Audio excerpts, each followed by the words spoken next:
Hey guys, welcome to the corporate office of GotBackup. Now everybody wants to know, are we super secure and how do we offer such an amazing service at such a low price? So this is in our tech room, and what we're going to do is we're going to take you on a tour of our server room to show you just how secure it is, and we welcome you into the family. So let's go over to the server room. So the first thing I want to explain to you guys is that we're fully PCI compliant. For physical PCI compliance, what does that mean? It means we're allowed to physically store credit cards in our data center because we're uber secure. So we've passed all the tests for that, and we're legally allowed to store credit cards and your storage. So one of the first requirements for PCI compliance is you have to have 2 coded doors before you get into your server room. We also, as a company, like to have fun, so we call it Area 51. So anyway, I'm going to code this door with my back here so you guys can't see what the code is. Come in this way. This is a simple inventory room, guys. We build servers here and so forth. And then our second coded door is over here, okay? And so we have a coded door here as well to get into the server room. So here we are in the server room, guys. This is where all the magic happens. So a couple of things people ask. Joel, how secure is my data, and could you ever lose our data? So as an example, let's come here. It's impossible to lose your data, and here's why. If you look at this storage array, and we have, hundreds of storage arrays in here, there's 14 hard drives across this storage array. 4 of these hard drives could fail, which statistically never happens, but let's say it did.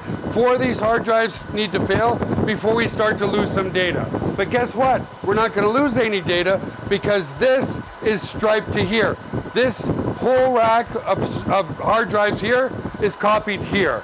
Just the same here. All these hard drives here are copied here. So there's not a single point of failure relative to your data.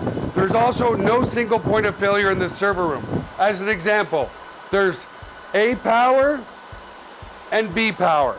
Every server is plugged into A power. Every server is plugged into B power. Also, relative to cooling of this room, if you come over here, you'll see we have 1, 2, 3, 4 air conditioners in this server room. So the air is never going to be a problem. The other thing as well is we're very, very efficient.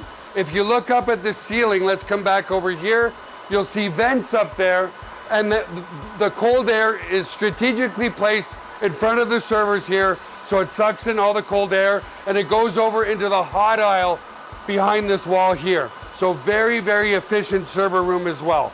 And finally, if God forbid there was ever a fire in this room, we have here what's called a fire suppression system. What this system does, it's just a bunch of electronics behind here, but we can open it up, okay, is if God forbid there was a fire, and in 25 years there's never been a fire, but it will snuff out all the oxygen in this room. If there's no oxygen, then the fire goes out, right? So we don't use water to destroy the equipment. So that's the basics of the server room.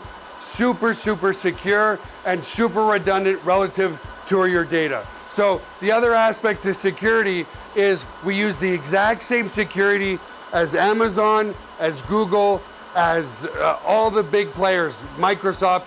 It's patented security. It's military grade, 256-bit encryption security. So your stuff is very secure. So let's come out of the server room for now. And I also want to explain, if God forbid a bomb dropped on this building, a hurricane came in, whatever, a flood, which statistically is impossible, but if it did happen, we also back up all of your cloud data to a third-party data center just in case something ever happened to this building. And again, it's never happened, but you just never know, right?